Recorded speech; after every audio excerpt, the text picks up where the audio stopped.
In 1965, 17-year-old high school student Randy Garner stayed awake for 264 hours. That's 11 days to see how he'd cope without sleep. On the second day, his eyes stopped focusing. Next, he lost the ability to identify objects by touch. By day 3, Garner was moody and uncoordinated.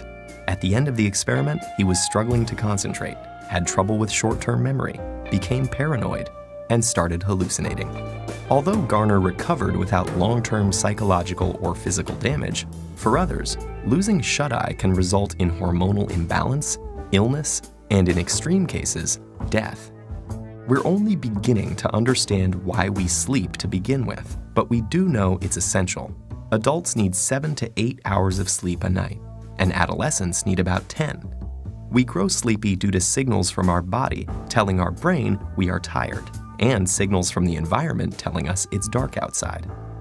The rise in sleep-inducing chemicals like adenosine and melatonin send us into a light doze that grows deeper, making our breathing and heart rate slow down and our muscles relax. This non-REM sleep is when DNA is repaired and our bodies replenish themselves for the day ahead.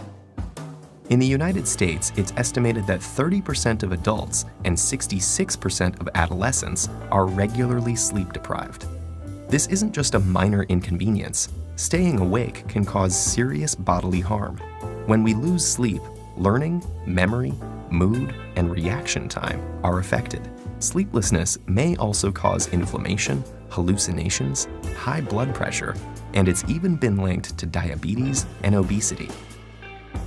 In 2014, a devoted soccer fan died after staying awake for 48 hours to watch the World Cup. While his untimely death was due to a stroke, studies show that chronically sleeping fewer than 6 hours a night increases stroke risk by 4.5 times compared to those getting a consistent 7 to 8 hours of shut-eye.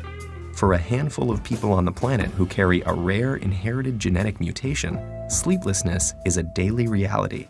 This condition, known as fatal familial insomnia, places the body in a nightmarish state of wakefulness, forbidding it from entering the sanctuary of sleep.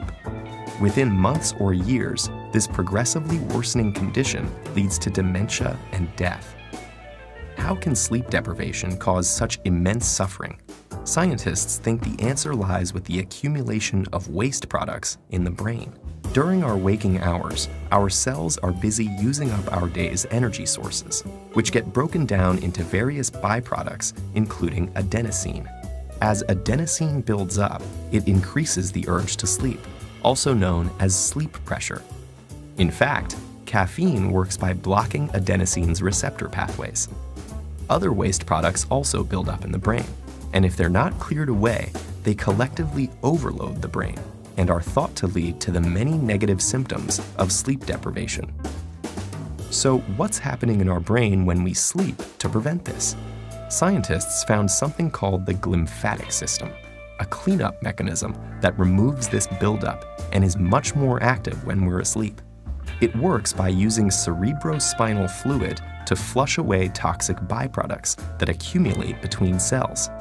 Lymphatic vessels, which serve as pathways for immune cells, have recently been discovered in the brain, and they may also play a role in clearing out the brain's daily waste products. While scientists continue exploring the restorative mechanisms behind sleep, we can be sure that slipping into slumber is a necessity if we want to maintain our health and our sanity.